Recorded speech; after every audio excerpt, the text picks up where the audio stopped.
Le type de recherche que je fais, un exemple, c'est par exemple des problèmes d'horaire de pilote d'avion. Qu'est-ce que c'est?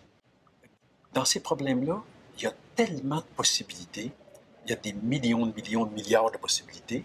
Alors, l'ordinateur ne peut pas tout essayer.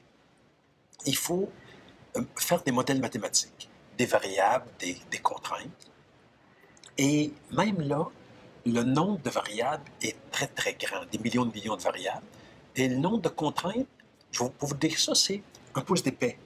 La convention collective, les règlements gouvernementaux, sécurité, tout ça, et c'est écrit par des avocats, des syndicalistes. C'est pas fait par des mathématiciens pour des mathématiciens. Mais c'est la vie. Ces grands problèmes-là, ils ne rentrent pas dans l'ordinateur. C'est trop gros, trop de variables, trop de contraintes. Alors, comment résoudre un grand problème en travaillant sur un petit morceau à la fois et quand même atteindre la solution optimale? Comment enlever des contraintes, en rajouter, enlever des variables, en rajouter, de façon à identifier où est l'essence du problème et la résoudre. Et une fois qu'elle est résolue, on a la solution du problème complet.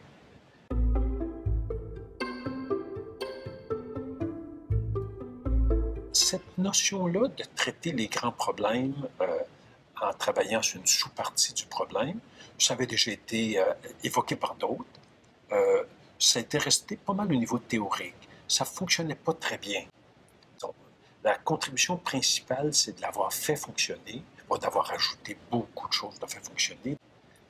Autrement dit, d'être passé un peu de l'éprouvette à l'industrie. C'est devenu maintenant la méthode pour résoudre les grands problèmes. Il se publie chaque année des milliers d'articles qui utilisent ces méthodes-là.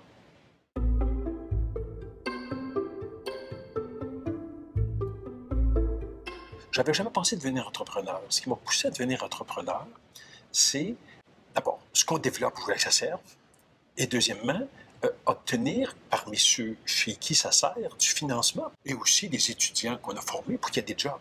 Donc, devenir entrepreneur, c'était finalement de donner une vie à ce qui était fait